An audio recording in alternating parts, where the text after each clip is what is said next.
Prepare yourself for the terror. The prison of madness, where few enter and none return. Welcome to Unsung Horrors. With Lance. And Erica. Leave all your sanity behind. It can't help you now. Hello, and welcome to another episode of Unsung Horrors, the podcast where we discuss underseen horror films, specifically those with fewer than 1,000 views on Letterboxd. I'm Lance. And I'm Erica. Before we dive into this episode's film, we want to thank Bill from Groovy Doom and Sam from BNS About Movies for having us on Drive-In Asylum to chat about child kills and Kingdom of the Spiders. Yes. Which was a ton of fun. I had a blast talking to both of them. Yeah, I love them both. I tune in every now and then when I can, as you know, I'm a lurker over there. Usually, you know, it's a little past my bedtime. It's usually double features, yeah, too. It's usually double features, but I usually will like catch a replay or something like that. But they just, you know, they're more of the generation of people whose taste I follow, and you know, sure. Definitely. I mentioned it when we were streaming with them. Sam was kind enough to say that we've introduced him to new movies. And I was like, get the fuck out of here. Every time I go to look up a movie, you've already seen it. Yeah, seriously. I think a lot of listeners, I mean, I always talk about Sam and like his reviews and stuff from movies that we pick. So yeah, it's such a great time talking to them. Like they made me feel comfortable, especially with that webcam on. Yeah. With seeing my face on screen next to yours. Yeah. It was odd. Yeah. Maybe we should do that. No, I agree. Yeah, thank you. Okay.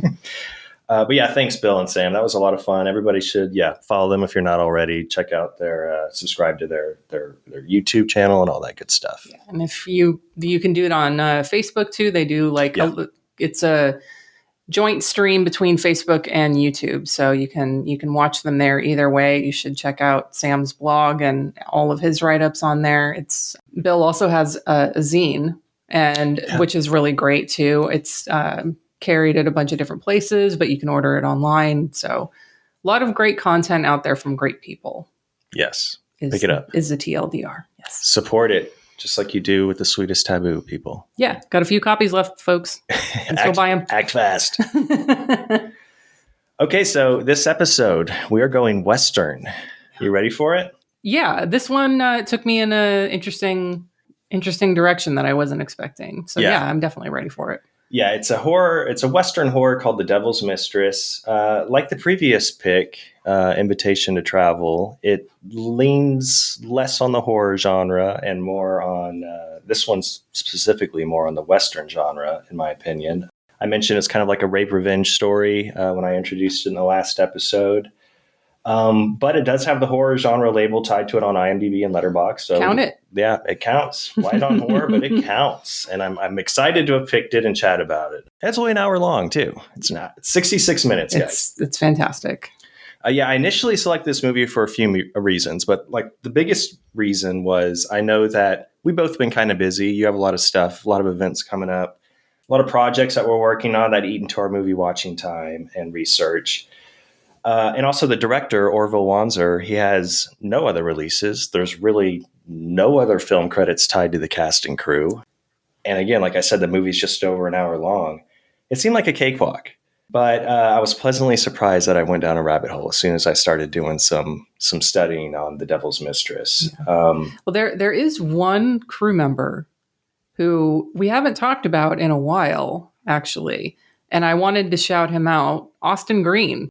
Austin Green, my man, Austin Green. Yeah, what's funny, too, is when we started this podcast, I have a friend, Austin Green. Yep. We both do. He's our mutual friend.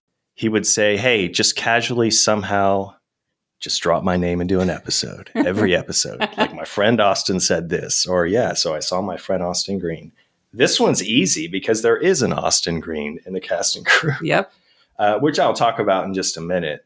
But yeah, I was surprised I thought this was going to be a cakewalk. I didn't think I was going to spend a whole lot of time, but I started learning about the filming location of Las Cruces, New Mexico, Wanzer's link to that region, and then learning about the acid Western, which this falls into. Mm-hmm.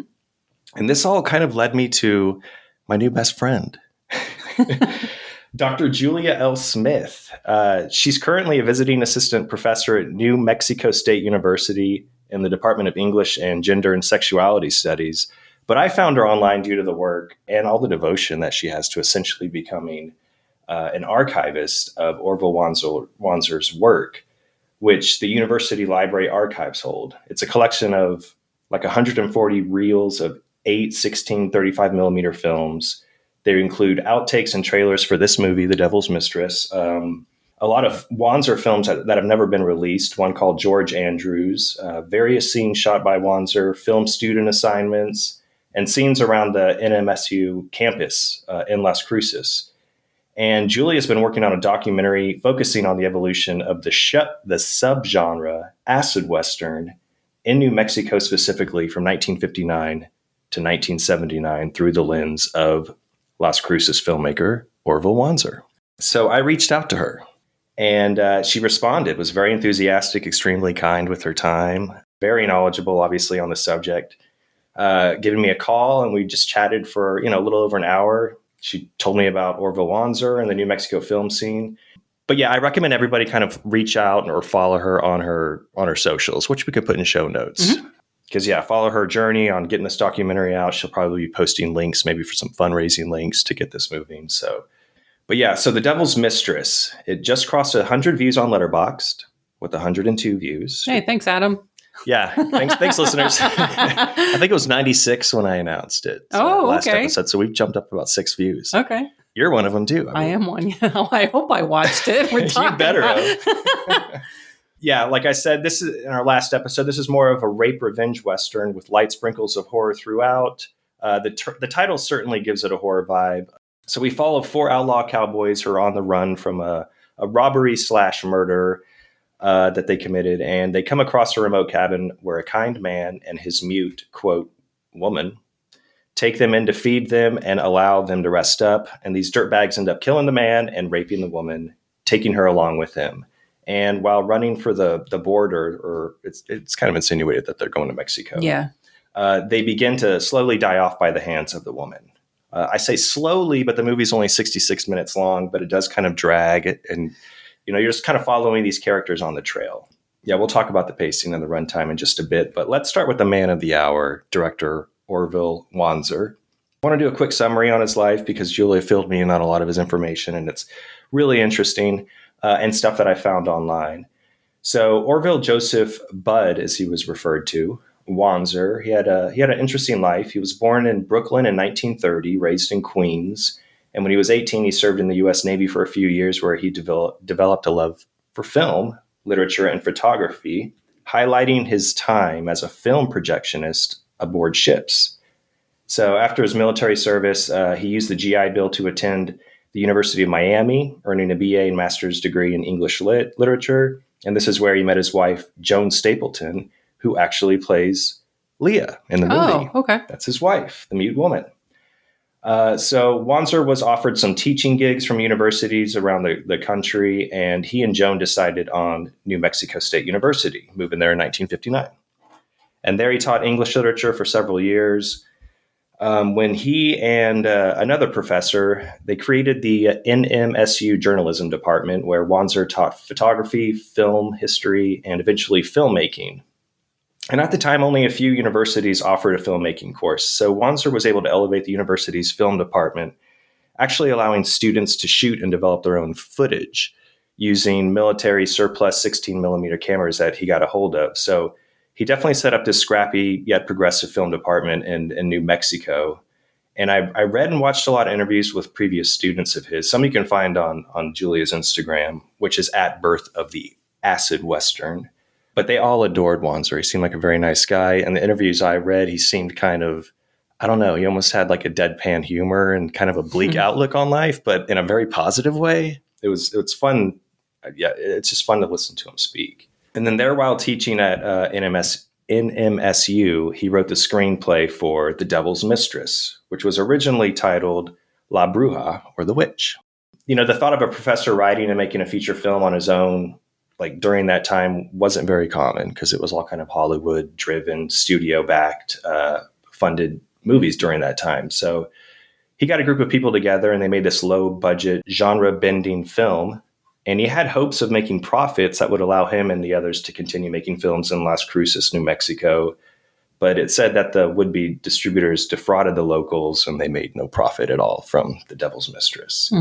So obviously, Wanzer didn't make another feature film. He did make another film, which I think is a short film in 1970, I believe it was, called George Andrews, as well as some other experimental 8mm shorts. But a fun tidbit, The Devil's Mistress premiered nationally in 1965 at the Rio Grande Theater in Las Cruces. And then it was programmed there 54 years later by Julia. Oh. Kind of to kick off her work on the birth of the acid Western Wanzer documentary that she was showing. Does Julia have the film elements? No, I had asked. She said it was a digital. It was a digital projection from the scrap. It's kind of what's floating around on Tubi and stuff. Okay. I think they did come across the 35mm film. I think that was found by the cinematographer of The Devil's Mistress, but I think she said it was sold. Oh, so that's not even in the archive. As far as I know, I don't know. Okay. Like it could still be. There's pictures of it on her Instagram, but I could have sworn when I spoke with her that maybe it was another reel distribution reel because it was filmed in 16mm, the movie. Oh, okay, yeah. And they made distribution reels. And I think, I don't know, they're obviously rare. So sure. I kind of wanted to see if maybe like Agfa picked it up or something. If it was like on eBay, I could see them picking it up. I should check. Joe, what do you think? But yeah, Wanzer continued to teach film and photography until retiring in 1985. There's a lot of his beautiful photographs, too, that you can find online of the New Mexico landscapes and wildlife in that area. He remained in New Mexico, essentially living off the grid, living in a house he built all by himself on land he co-owned along the Rio Grande, where he hiked with his rescue dogs. They're all rescue dogs. That was pointed out. Most of them only with 3 limbs is what it said. So it's cute. He taught himself stained glass, building a carport with stained glass panels. And he also wrote a fantasy novel called The Elfin Brood, which was published in 1997, which I had already ordered. I'm going to get it. I'm planning to read it on the plane when I go to Chicago and Philly, in a couple of months. And as a kid, I loved the Dragonlance Chronicles. It's not just because of the title. I was going to say, Lance. They're the best of the fantasy worlds to me. The elves, dwarves. I also read the Shannara books, but the Dragonlance Chronicles are awesome. So I'm looking forward to read Wanzer's take on fantasy lore. Yes, I'm very excited.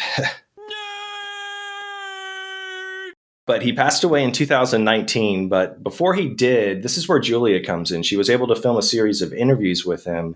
And it was then that she learned of his archive at NMSU and seeing his works at the Institute of Historical Survey Foundation. And it was in collaboration with these archives, along with interviews with his family, his friends, and former students, when she discovered kind of how instrumental Wanzer was in growing the independent film scene in southern New Mexico. So she began to digitize and curate the Wanzer collections at these archives, especially all his 8, 16, and 35mm films, but also his photography. And she was awarded a grant for her proposed Orville Wanzer digitization project. During this time, she also met and became friends with Teddy Gregory, who's a cinematographer. And that's where they did obtain a 35mm distribution reel of the film. But yeah, I'm not sure if it's still in the archive. I would imagine it still is. But okay. I'll get clarification on that. So yeah, he's an interesting fellow. And I feel like a short documentary is, just him as a subject is worth a short documentary alone. But she's focusing on, through him, the birth of the acid Western to that specific region. Wanzer, he made the first film shot in Las Cruces, Mexico, but I wanted to quickly chat about a few other films that were filmed there in that area, because it is a beautiful landscape. I think it's kind of eye candy, all the exterior shots in this movie. First, what is the subgenre of acid Western, though? I think it could be open to interpretation. Yeah. But it's a subgenre of the Western film that emerged in the 60s and 70s that combines Western motifs with the cinematic excesses of spaghetti Westerns. incorporating LSD-inspired counter-cultural narratives to create a provocative, drugged-up version of the American frontier. So basically trippy Westerns that, that have kind of the violence and exploitation of these movies from the 60s and 70s. But when doing searches on acid Western, it's all over the internet that Monty Hellman directed the first acid Western with in 1966. Ride the Whirlwind? Yeah, Ride in the Whirlwind and The Shooting are considered acid Westerns. Yeah, okay, I can see that. And then you have Jodorowsky's El Topo. Yeah, that's that would be the one I would point to if someone was like, what's an acid Western or a psychedelic Western? And be like, well, El Topo. Yeah, because that... if we're talking acid Westerns now, I do feel like The Devil's Mistress is more of an acid Western than Ride in the Whirlwind or The Shooting, which I think are more straightforward Westerns. Obviously, they do have some exploitative story plots, but yeah, El Topo is actually where the term, from what I could tell, acid Western was first coined by a reviewer who was actually blasting the film, taking aim at the stoner crowd that was pulling it in in for screenings. Yeah. But The Devil's Mistress predates Hellman's films, so it could be argued this is the earliest, certainly one of the earliest acid Westerns, which is what Julia's documentary seems to be focusing in on. Other acid Westerns, Roland Click's Deadlock from 1970, which we both just watched recently, starring the fantastic Mario Adorf. Yeah, actually that one popped up when we covered Invitation to Travel. I saw that when I was going through his filmography and I was like, oh, that looks interesting. And then coincidentally, I was like, oh, okay, well, there we go. I'm going to bump that up on my watch list. Hell yeah. It's good. It's a fun little thriller. Yeah. It's some of the other stuff that I read about acid Westerns is having like this sort of really bleak narrative and these like anti-heroes at the center of it. And that definitely, those characteristics are definitely present in Deadlock. There's no one likable in it. Yeah, 100%. There's no enemy. There's no hero. You're just kind of, everybody's kind of, like there's anti-heroes. They're just doing their own thing. That movie is so dusty though. I'm like, it's so dirty. It is like all their hands are always like, they're just, everybody's covered in like this soot and like this dust. Dennis Hopper's The Last Movie from 1971. Okay, yeah. Very bleak. Your favorite guy, Peter Fonda. Ugh. I know you hate him. But The Hired Hand from 1971, which I think is in your book. I watched that for Junesploitation. I pointed out that there was that's in the appendix. I don't want to... You don't want to shine any light on Peter Fonda. Peter Fonda. And then Dead Man from 1995, more recently. Yeah. Jim Jarmusch, 1995. I've never really gotten on the Jim Jarmusch train. I don't know. He's never been my bag, but I mean, same. I watched Dead Man probably, it was like the mid 90s. I think I rented it and, I wanted to see a glasses wearing Johnny Depp. And I remember the supporting cast was awesome. It had like Lance Henriksen in it. Iggy Pop pops up.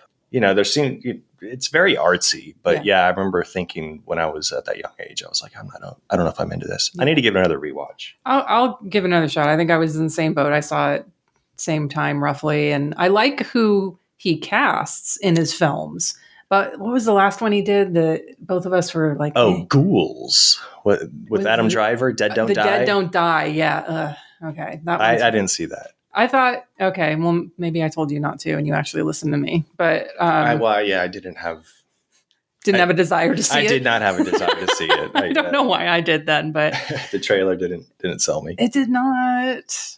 A couple other like more modernish ones too. Richard Stanley's Dust Devil, which I almost picked for a double feature, but I just did that one for a midnight ride, so I did not. Oh, that's right. Pick that one. And then I think a lot of lists and a few YouTube videos that I saw referenced Zoller's Bone Tomahawk as another one, which, whatever your political feelings are about Zoller, I think Bone Tomahawk is great. And I do too.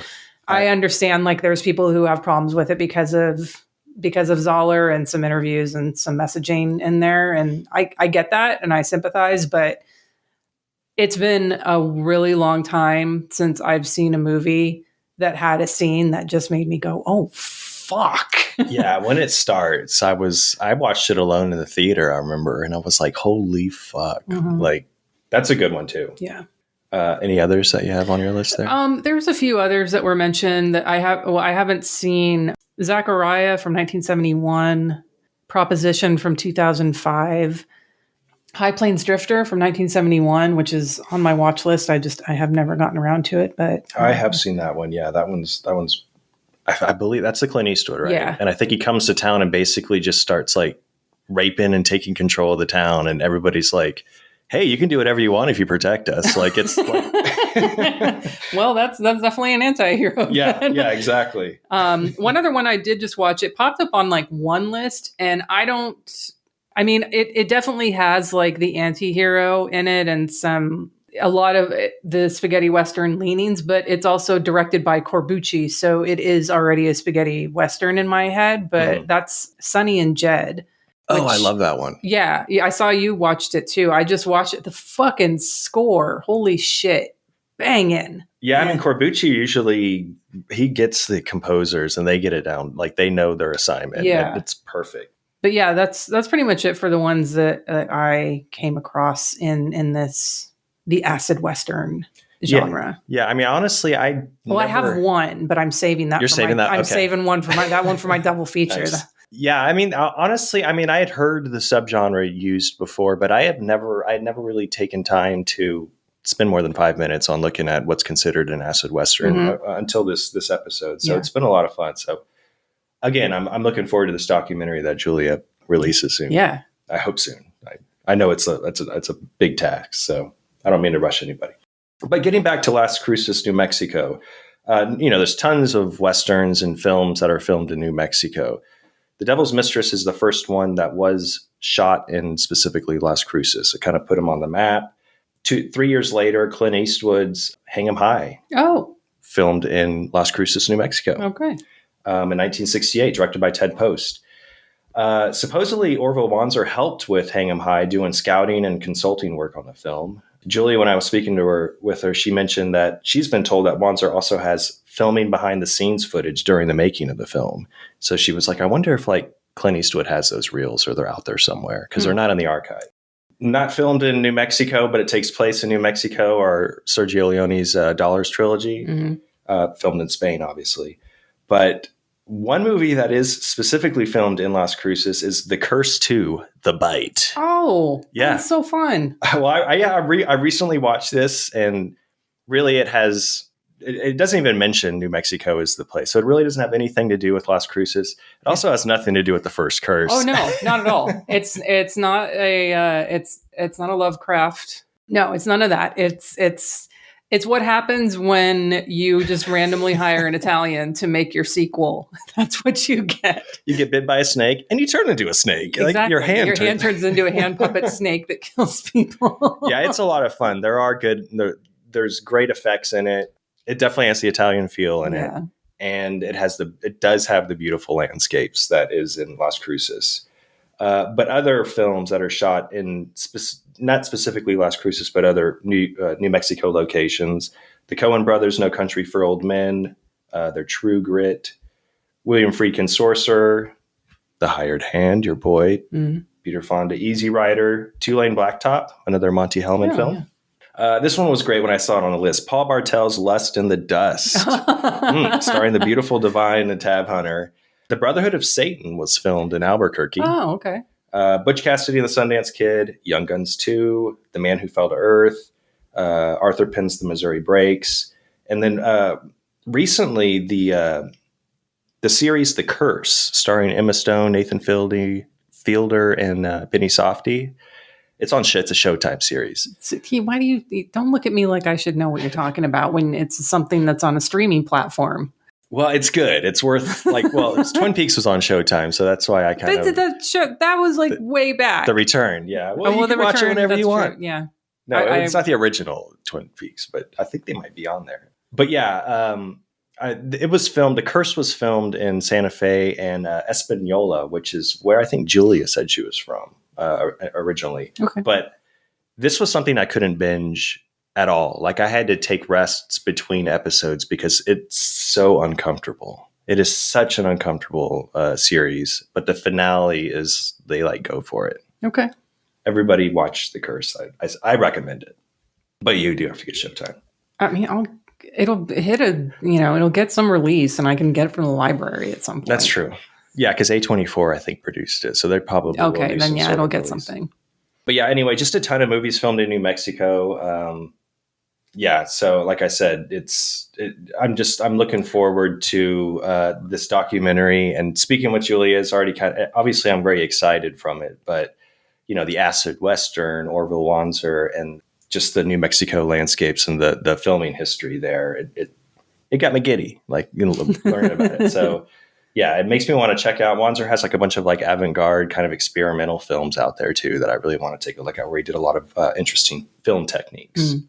Okay, so I spent a lot of time on Wanzer because mainly, like we said, nobody else really has any credits. Yeah. Aside from a few, which we've already mentioned that the mute woman, Leah, is played by Wanzer's wife at the time, Joan Stapleton, who I thought looked a little bit like Helena Bonham Carter when she first popped up with her big eyes. And yeah, I can see that. Yeah, I don't know.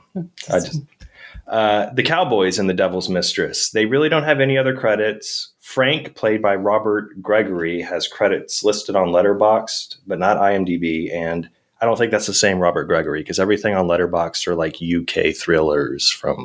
Oh, yeah. He definitely didn't come from...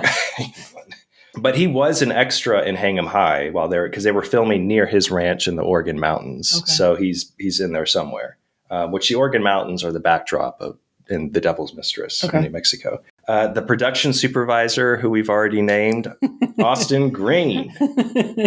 I know him well. He directed a movie in 1965 called At the End of the Rainbow, which is better known as The Princess and the Magic Frog. Is this ringing a bell to you? So AgFund Something Weird. Oh. They offered this as a download during Christmas, like the holiday break. Yeah. But this was some of these films. Some of the scenes were filmed in White Sands National Monument and throughout New Mexico, some of the desert scenes. But that director, he worked on, he was a production supervisor. Didn't the space shuttle from Space Camp land in New Mexico? The Put Max in Space movie. Oh, yeah, you might be right. I don't know. Okay. I don't. Yeah, I saw that movie. Listeners, somebody chime in. Somebody will know. Yeah, somebody comment in our podcast channel. I mean, you could probably just go ask John, and he'll know. He wouldn't know that movie. Oh, okay. John was probably watching Cannibal Holocaust when we were watching Space Camp. Respect. But yeah, really the only person in the cast and crew that has multiple credited work is William Allen Castleman, who was credited as Billy Allen in The Devil's Mistress, who, along with Douglas Warren, did the original score. He also scored She Freak. Hell yeah. Herschel Gordon Lewis's Ecstasies of Women. Jack Hill's The Big Bird Cage. Oh. Andy was a producer. I think this is just a coincidence, but he was the producer for Johnny Firecloud, which you just watched. Yeah, during a marathon. Yeah, John programmed a marathon for some friends here, and I hadn't seen it before, and it's really good.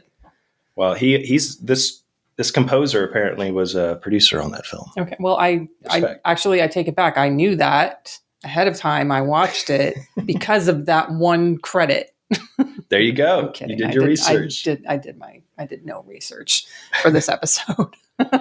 Well, that's about it for the cast and crew that I have. There's a lot of anecdotes that I just kind of, cut from my notes because, like I said, I could keep talking about Wanzer and acid westerns, but the information's out there on Julia's socials, and it will be out there when the documentary is ready. So, yeah, we're going to save it for that. Awesome. So let's jump into this short and sweet movie. Draw some boobies in the dirt. Yeah, and fucking stick a knife in it. So, yeah, first off, this is short and sweet. It feels a bit like a Tales from the Crypt or like a Twilight Zone episode in that it moves so fast and it's kind of PG. It's not, you can feel the budget in this because it's labeled a horror. There's no gore. There's murders, but they're not graphic by any means. Yeah. But it's short and sweet. And I think that the original score by Alan gives it a almost like a made for TV feel too. Yeah, it definitely has that feel to it. Like you mentioned, there's no gore. There is at the very end, she does have a heart in her hand, but that's pretty much it. But I think some of the more horrific elements to me are any sort of like bodily function stuff. Like I know you have like issues with like exactly what you're with like about. out of when people kiss with their tongues outside their mouth. Like I know you hate that. Yeah, I can't. It's not real. I mean, maybe it is. Like I don't kiss. It's gross. But like when they first come to the house in the middle of nowhere and they're served a meal and it's this long scene, no dialogue.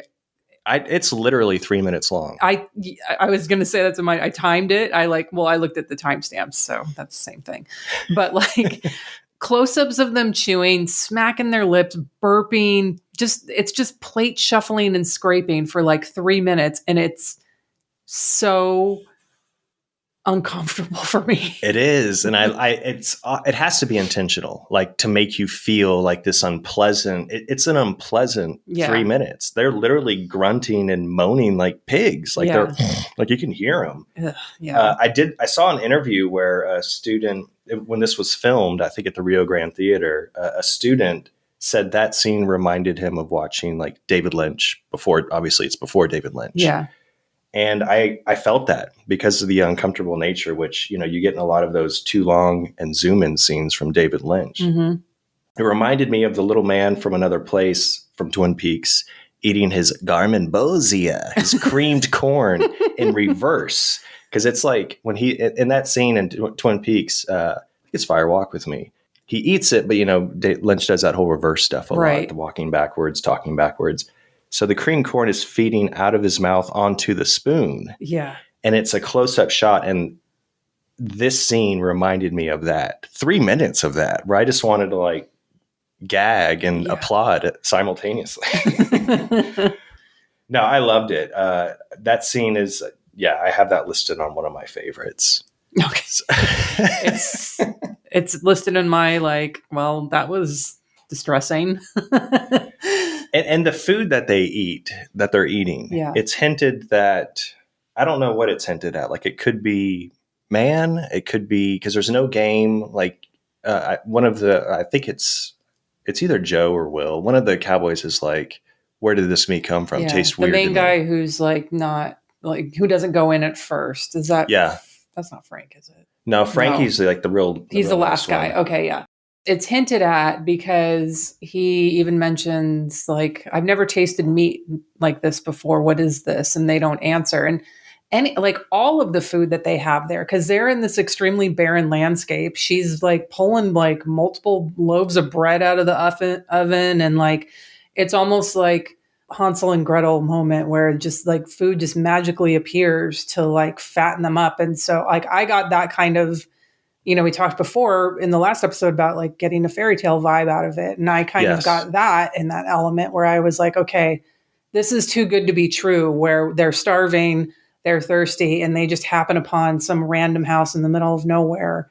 Some kind people are like, have all this food just ready to go, and they're not eating either. So then you're like, well, I know it's daytime, but we think of like the vampires and in the sense like that, where like they're not eating, but they're, they want you to be happy and fed. And it's kind of hinted that she does have some vampire tendencies, like the bite on the neck and stuff, and they're very pale. But I got like during that scene, I got an otherworldly kind of idea in my head too. Like they're essentially doomed. To me, it felt like the devil and the mistress we're treating this as a game. Like they knew they were going to die. They knew they're doomed, and they're basically like eating themselves. Like they're tasting each other. Yeah. Or I mean, it could be like, I even got to the level where I was like, maybe they're already dead and they're in purgatory, and they show up here and they're just being like fed all this food that's really like, they're like Homer in Hell where he's being fed donuts, and they're just like, they don't fucking care. They're just eating it up. Yeah. Yeah, it's weird. And these guys are gross. I mean, these men are terrible. We've already talked about their eating habits. Although I do have to say, I do love the sound. When I watch Westerns, I love the sound of the wooden spoon hitting like the skillet while they're eating beans around a fire or something. I'm like, that just sounds good. And then you get a big old piece of bread and just dip it in. I don't know. I just thought of that right now. Okay. So sorry. That's right. Kind of a comfort thing, like Yeah. Peter Cushing washing his hands. Yeah. It makes me feel good. It makes me feel warm. But yeah, aside from their eating habits, these personalities are disgusting. Listening to them speak in the very beginning around that campfire is like, it's gross. They're basically, I don't know. They're just kind of going on these. They're talking about. Well, to me, almost got like a homoerotic feeling because they're talking about their sexcapades. Yeah. And one, like they're raping and stuff, and the women that they've been with. And I just thought, like, okay, they're very secluded. They're together. They're lonely. They're boasting about their sexual adventures. They're obviously very horny. And then that's when like Willie Nelson and Orville Peck's song, the latest single, have you heard that? No. The cowboys are secretly fond of each other. Oh. Started playing, like I wanted to play it while watching that scene. Or maybe even while they were eating. But yeah, I couldn't stand, when I first watched it, I couldn't stand that Charlie guy because he reminded me a little of Randy Quaid in a weird way with his like, fishing ain't no fun unless, the fish fights. And he does this horrible high-pitched giggle and moan like I couldn't. I mean, he's definitely like a villain. Like, we're talking about anti-heroes, but he is just a terrible person from the very beginning. Yeah. And I think one could watch this and think like the performances, and I saw it in some reviews on Letterboxd, where they're like, these people do not know how to act. They shouldn't be, and I hope they're not in any other movies, where I was kind of the opposite. I was like celebrating the performances, thinking like, they made this. Like, this is done. Like, I'm sold. I'm completely invested in the dirt baggery that they're portraying. Yeah, you don't watch a movie that was made, an independent film on a micro, non-existent budget and compare it to people who have had like professional acting training in a Hollywood movie or something. Like, you set your bar at a certain place. It's like when we talk about SOV movies and things like that. Like, exactly. I'm not concerned about like their performance so much. I'm concerned about like how much they're putting into it and how much I believe what it is that they're doing. I believe this fucking freak like wants to rape women and likes to struggle, and like, I believe that about this person. And yeah, obviously I'm not going to compare,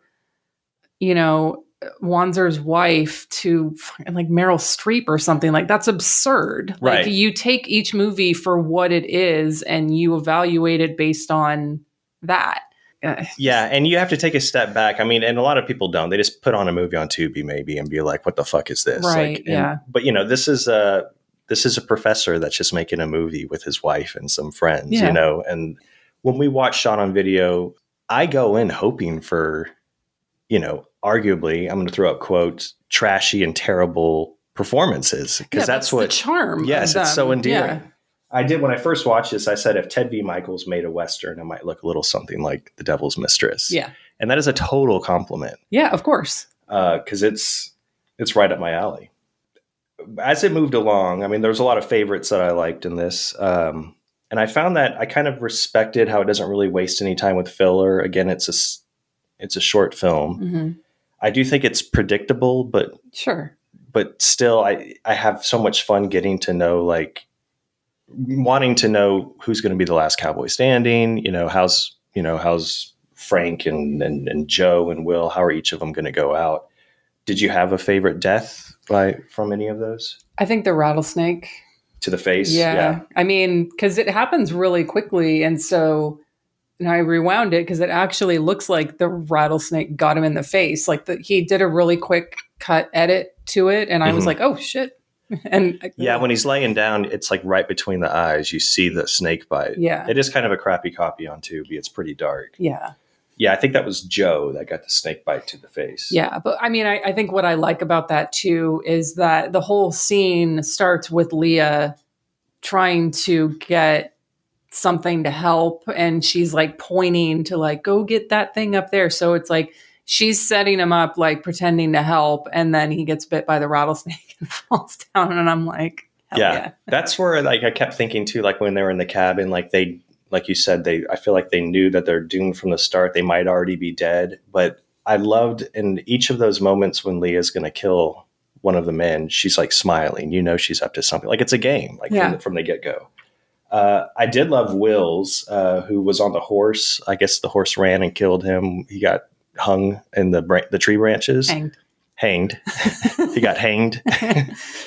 I love how Leah talks and whispers to the horse. I love that scene. Yeah, yeah. And I almost wanted to try and make out what she was saying. It seemed like she was really exaggerating and, accentuating the words, but I couldn't get it. Yeah. I like that we couldn't hear. Like it's no, for sure.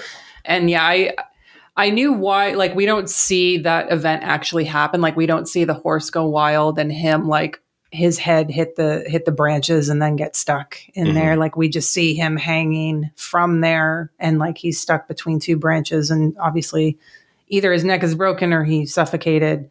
But yeah, obviously in a movie like this, like they wouldn't be able to film a scene like that. That would require like a horse trainer to make sure that's doing stuntman. Yeah. All these things like you're not going to get in this. And so I'm like, it's fine. Like I saw the after effect. I'm okay with that. Yeah. Effective. It totally worked. It's actually, I think, more effective to where you can just think about what happened. And I did like how the devil, the bearded man, falls after he's shot in his cabin. It's very creepy. He's just very stiff and just falls straight down without closing his eyes. This one, I think the face makeup and kind of the grainy film, but like the white makeup and the way that people are kind of rigid. This was another kind of Lynch moment for me where I was like, this feels like something from like a student film, like from The Grandmother of the Alphabet. It's very creepy. Yeah. One thing that took me out of the, if I was trying to get into the horror vibe was the music. I think I mentioned that it starts off very Western-y, but as soon as they enter the cabin, it gets a little playful. And again, it could be, maybe it is becoming like a game and stuff, but it started feeling like a Roger Corman Rock All Night or like Bucket of Blood, where it's just kind of jazzy here and there. And it didn't really fit. I think it would be a complete banger if it's dark and brooding, but I like how it's unsettling and it just doesn't match, which is kind of the, genre bending that's in this film. Yeah. In itself. Other favorites. So I love when Leah's crawling through the sand at the very end to Frankie, kind of to finish the job. Like she has this evil grin on her face. Yeah. Knowing that she's going in for the kill. She starts like viciously sucking his hand. Yeah. She's doing the same thing to the neck. Like she's not really biting it. She's just like, I'm like, is she kissing him seductively? Cause that's like, I mean, it's kind of hot. No. I'm like, damn, what? I mean, she's like, that's where it goes back to like, is it a vampire, a succubus? Is she just some mistress, some demon of the devil? Mm-hmm. Yeah. There's a lot that you can kind of decipher, like you could just make up your own what you think, what you believe. Also, Leah gutting Frankie rules too. Yes, kind of a full circle thing when they're talking about stabbing the the Indian woman in the beginning, right? Yeah. And she basically guts him. You don't see it; her back's to the camera, but she does stab the knife into the sand, much like that freaking Charlie character did. Yeah. Well, you see it, like the poster for this is like that, like her with the knife raised up, and about to stab him.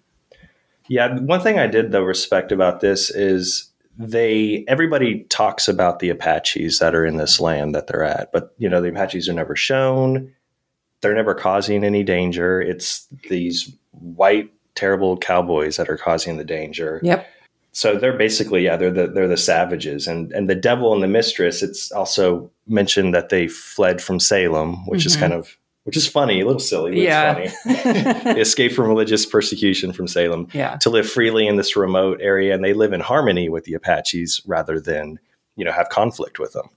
So I liked what Wanzer did there with the storytelling. Like there's no clear struggle with the American Indian with the Apaches, except just in this fantasy that these cowboys are bringing up, and then one thing also I respected about the film is, so I already said I thought it was a little bit predictable, but I was glad that they killed off Frankie, who seemed to be kind of the innocent one in the cowboy. They were almost leaning into a possible relationship with Leah and Frankie, but guilty by association. Like he's you're one of them. Sorry. And I loved his kill. Like he was struggling to stand on his feet. It's good stuff.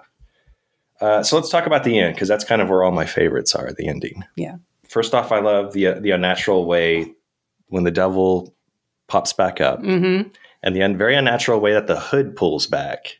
It almost seems, again, like a reverse shot. It just doesn't make sense. It seems like from another world. Where it says, what's his name? Jeroboam? I don't think they say his name, but in the subtitles. Jeroboam? I don't know. But the ending, to me, what did you think of the ending? First off, I want to hear what like, how do I interpret it? Yeah, like, how did it make you feel? Like, and yeah, do you have an interpretation of it? I mean, you kind of mentioned it already. Like, I thought it was pretty predictable. As soon as like the cloaked figure in the distance showed up, I was like, oh, he's back, and like he's the devil, and that's the mystery. Like, the title kind of gives it away, where you're like, he's back to collect his wife, or mistress, but he's letting her get the vengeance because it was her who was done wrong. More than anything, like, he was just shot and she suffered more than he did. Yeah, I felt like it was like uplifting. It was almost happy.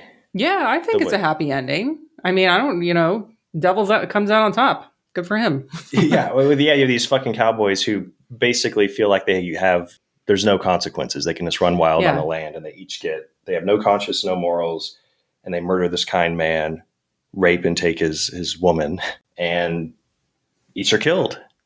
And she lovingly returns to the arms of the Prince of Darkness. Yeah. I mean, all of those men deserve to die. Like, I'm sorry, I don't have any sympathy for rapists. Like, as far as I'm concerned, like, if you're not going to kill them, you can just fucking cut their dick off and take their weapon away from them. Like that movie, The Ladies Club, it's got the fucking right idea there. Anyway. I think I enjoyed the ending. I did think it, like you mentioned, it was predictable. I'm happy with how it turned out. Like, there needs to be consequences for behavior like that. And also I like the fact that, again, going back to what you already said with the Apaches not being the villains here. I think that's commendable in a movie like this.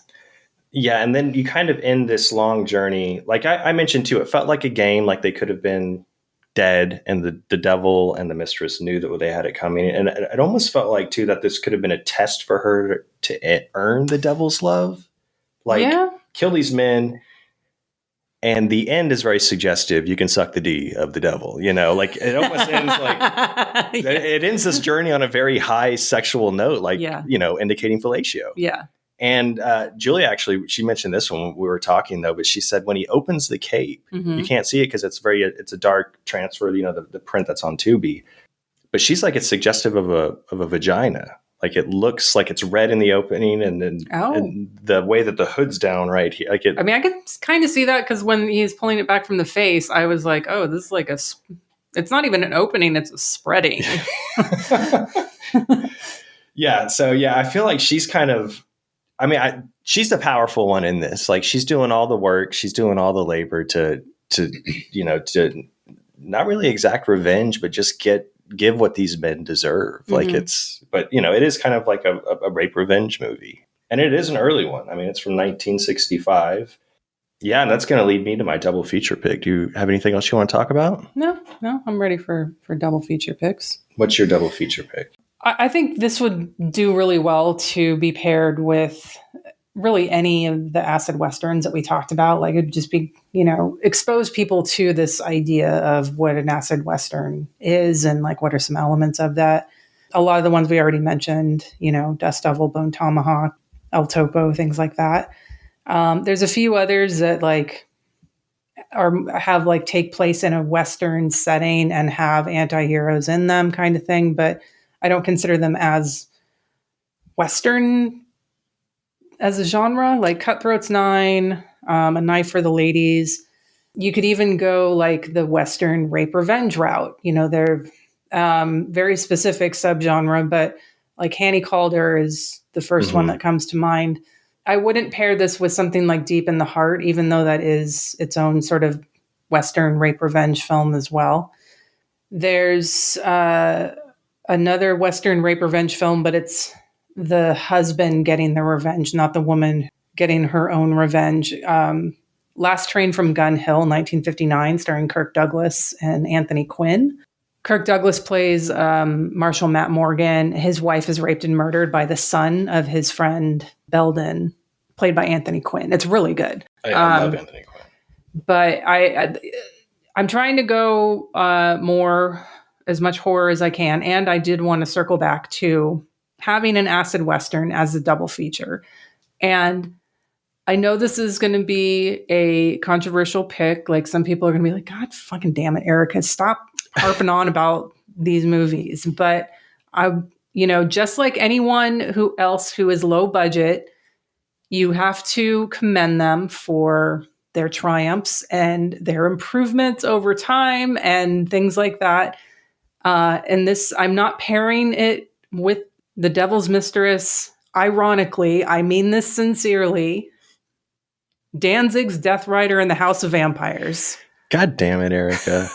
Come on. I still have never seen a Danzig movie, so I can't. You can't comment on it, but I understand that there are people who are like, okay, I'm never going to watch a Danzig movie. That's fine. I get it. But this is it's from 2021. It's a low budget acid Western film. Danzig is a unique voice in our time. It's true. As far as films go. I'm going to share a Letterboxd review. This is from Andrew Furtado. He gave this movie 4 stars. But there's a very clear explanation behind it. He says, this is a bold 4-star recommendation based almost entirely on how much Danzig has grown as a director since Veronica. The amount of stars he added to his roster, his extreme use of f-stops, his new camera trick of zooming in and out of shots just long enough that it's ridiculously funny. It felt like he either got in on the joke or he's finding his style as a director. Either way, I'll be there to see what the fuck he does next. So much like I am a California 2, but a Rhode Island 8, Death Rider in the House of Vampires is a cinematic 2.5-star film, but a Danzig 4. That's a great review. Yeah. I might have to seek it out now. I shelled out the money from the company Cleopatra Records that put it out on Blu-ray. I have it on my shelf. Oh, okay. I'm supporting Danzig. I want to see him make another film. I want to see him continue to improve. Okay. Yeah, and just for the record, I'm not like I'm never going to watch a Danzig movie. That's why I haven't watched his movies. It's just because I just never got around to watching them. It's not like they're easily accessible. I think there might have been one on Shudder, but I canceled my Shudder. I haven't had Shudder in a while, but yeah, they never end up on any of the other streaming ones. So, but yeah, I know it's not for everyone, but I'm standing by my pick. Good. I like it. What about you? Okay, so yeah, we mentioned a couple of these movies already, but I did watch The Curse 2, The Bite, because of the Las Cruces, connection. Like I said, though, it has nothing to do with The Devil's Mistress or The First Curse. So, other than watching the beautiful landscapes, I did ask Julia though what she thought would make a good double feature, and kind of without batting an eye, she immediately replied, "The Virgin Spring," which is one of the oldest, if not the rape revenge movies. Yeah. That also made me think of like Ms. 45 would be good, or, They Call Her One Eye. But I picked Ms. 45 for a double feature. I think you did. Beatrice Cinci, I think. Yeah. But yeah, ultimately I decided on another horror Western. I recently watched one called Curse of the Undead from 1959. And it was written and directed by a husband-wife filmmaking team, Edward and Mildred Dean. It's essentially a vampire flick that's taking place during the Old West, where these young women are mysteriously dying while a strange new gunslinger hangs around town. Much like The Devil's Mistress, though, you might see everything that's coming, but it's very fun to watch to see if you're right.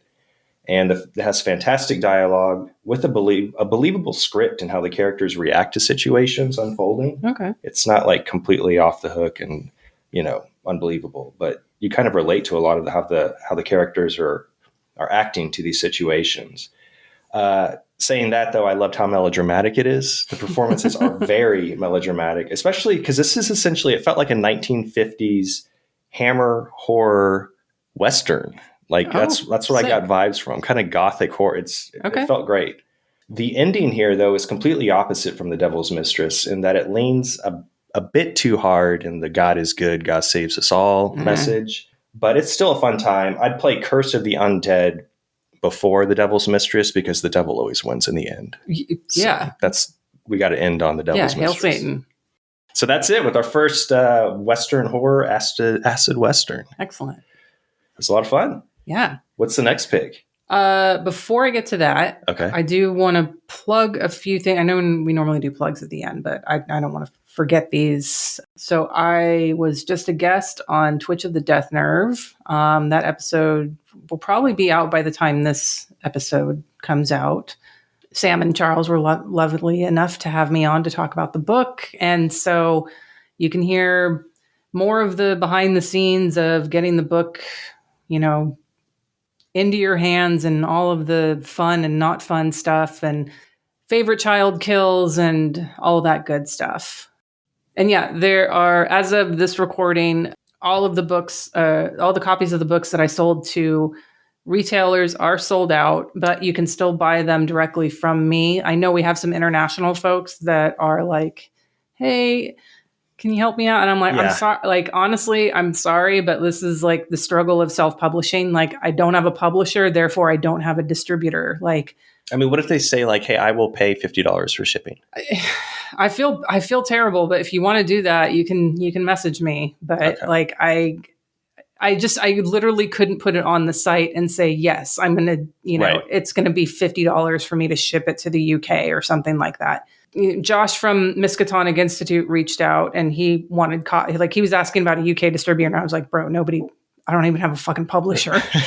And he was, he wanted 10 copies for Miskatonic. And I was like, okay, this is what the shipping is going to be. And he was like, all right. I'm like, okay. Nice. So like, I'll do it, but I'm not going to put it on the website because like, it just fucking feels gross. Like, it's so expensive and stupid right now that I'm sorry. Like, if enough people reach out, then I'll see if I can get some more copies to Diabolic, who does international shipping. But I know they'll give you a better rate, but it's still going to be expensive. It's still a lot. So it's just it is what it is right now with shipping costs, and I'm very sorry about that. And as of this recording, the list is not fucking dropped yet, but by the time the episode comes out, I'm sure the Junesploitation list from F This Movie will be out. That's going to be coming up June 1st. If you're not in our Discord, you should be, because this and October are our most active times of year. We have a Junesploitation channel, share your picks daily. It's a lot of fun. Yeah, it has to drop on the 20th at the latest. He's working. I went on the F This Movie site and someone commented like, when's the list dropping? And Patrick said he was working on it. Okay. And that was yesterday. So it should be coming any day now. I can't believe it's already June. I know, it's coming up. So Junesploitation, that'll be a lot of fun. We'll do our Junesploitation episode wrap up beginning of July. So a lot to look forward to. But before all of that, next episode's movie, Lance, my pants are on fire. Oh, I see that. Because I know I said I was done with France for this year. What? Are you kidding? I'm not. Okay. Is this... Wait, your last pick. Yeah. Is this 4 in a row? It's not 4 in a row, is it? You did Invitation to The Joyous Death, Invitation to Travel. What was after that? I got my list right here. I know like when we had Bill on, but that was last year. That was another French movie. Let me see. I got yours right here. Okay, we have... What was March? We have At the Meeting with Joyous Death. That was February, right? Demon is on the Island. Oh, that was French. And then, you did A Bloodthirsty Killer. That's right. Okay, yeah. So I did take a quick break. Anyway, there's a lot of French movies. No, I love it. French is good. I mean, I don't need to make whatever. We don't have excuse. Yeah, I don't need to explain myself to anybody. I'm picking another French movie, even though I said I was done with them. And wait, Danzig has a French movie? I wish. Oh my God, no! Oh, but there's in Veronica. There's a girl, like one of his sex film actresses, that tries to do a French accent, and it's horrific. Is it Kansas Bowling? I don't know. I think she was in one of those movies. I don't know which one it was, but I think she also has like eyeballs on her nipples. Oh. Yeah. Nice. Anyway, we are not doing a Danzig movie. I would not do that to our listeners. No. Next pick is going to be Threshold of the Void from 1972. This is about a young artist named Wanda who comes to Paris to try to forget a lover. We don't really get her backstory other than like a few. We can tell she's having a flashback, but no dialogue, and there's a man there. So it's clear she's trying to get away from somebody or something. And she rents a room from an old woman, and this old woman tells her to never open a certain locked door that's attached to her room. So if you've seen a movie before, you know that obviously she does open the door. And she finds a room that is completely void. There's no light, there's no color, there's no items. You just walk in and it's blackness. And like the threshold itself, like you see her like disappear into the blackness when she walks through it. Oh. She like actually brings some lights in there and she finds inspiration and starts painting in there and things like that. But she soon discovers that the purpose of the room has there's something much more sinister going on in there. So I will leave it at that. This is currently available to watch on archive.org. I will put a link in show notes as well as in Discord. And as of this recording, has 196 views on Letterboxd. Yes, looks like there's some adult films I might be watching for research. Yes, the director. I think this is his only non-sex film. Again, that poster, Threshold of the Void, that is creepy. That's what drew me to it. And no one is going to be surprised, but Sam has seen this movie. Yeah, I did notice that. I saw, Sam, you have I always respect the spoilers tag you have on here. Yeah. But yeah, I'm not going to read it right now. Okay. All right. If you are not already, you can follow this podcast on Instagram, Twitter, and Facebook, all at Unsung Horrors. I am on Instagram, Letterboxd, and Twitter at Hex Massacre. I'm on Letterboxd and Instagram at Schibi. And by the time this episode comes out, the voting will have already ended, but we want to thank everyone who voted for us in the Best of Austin podcast category. Yeah, and I'm going to go ahead and congratulate Night Owl podcast. Yeah, congratulations, Night Owl. We know you're going to win again. You got it. You got this. Congrats. Deserved. All right. Thanks, everyone, for listening. We'll see you back next episode for Threshold of the Void. Bye. Bye.